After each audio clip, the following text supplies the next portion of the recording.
I have a take on why Blake Lively's wardrobe for It Ends With Us was a major fail that I haven't heard anyone speak on yet. There was one smoking gun reason why Lily Bloom would never wear the wardrobe she wore in this film, and I'm going to tell you what that is. In addition to being a stylist, I'm also a union costume designer, which means I design costumes and wardrobe for film and television. So I'm watching with a costume designer's eye, and I watched the movie twice just to make sure I wasn't missing anything. First, let's start with the obvious. The wardrobe was ugly. Let's just call the thing a thing. The wardrobe was really ugly, and it was said that she would not work with the wardrobe designer. She would not wear the things that the wardrobe designer had selected for her. So everything Blake Lively wore was from her own closet, Gigi Hadid's closet, and Ryan Reynolds' closet. But let's dissect what she's wearing here. This god-awful Valentino tote that she carried everywhere with all of the branding everywhere. A person who owns a floral shop wouldn't wear that. Also take note of the Chloe boots. When Lily Bloom was in high school, her first love was a boy who was homeless at the time. Now you may be wondering why it's important that I pointed out that she fell in love with a homeless boy. Well, it's because anyone who could fall in love with a homeless person in overlooked circumstances is empathetic, deeply caring, and a nurturing person who's very generous to others. That person is not materialistic.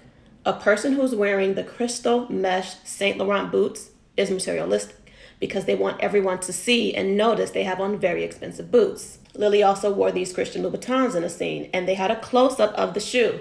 That is a very materialistic person. There's no way Justin Baldoni had this in the scene. There's no way that he had a cut to where they zoomed in on her shoes. I don't believe that for 1 second. This was the Blake Lively cut to show that heel. That's a very materialistic person. That's not the same person who would fall in love with a homeless boy. I don't know whether or not Blake Lively assumed that the public would not be able to catch on to the disconnect of the wardrobe, but me seeing this in the film, I knew this was an expensive shirt. I knew it was Isabel Marant because I'm a stylist and costume designer. But even if you didn't know it was Isabel Marant, you can look at it and tell it's very expensive.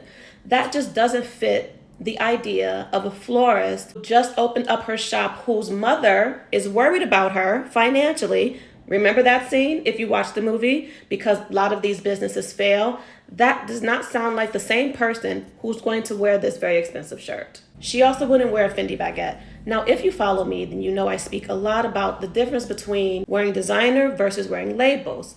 A person who likes expensive clothing for the sake of liking expensive clothing will wear whatever they want to wear, no matter how expensive it is, but they won't gravitate towards labels and logos. The character of Lily Bloom is not a materialistic person, so she wouldn't gravitate towards these labels and these obviously expensive items.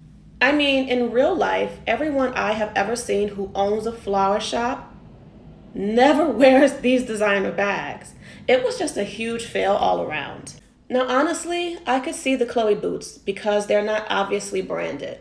I could see that, possibly. But a woman who owns a floral shop, who just got into this business, who's so empathetic to the point where she fell in love with a homeless boy when she was in high school, is not wearing a $930 Bodhi shirt. There's no way.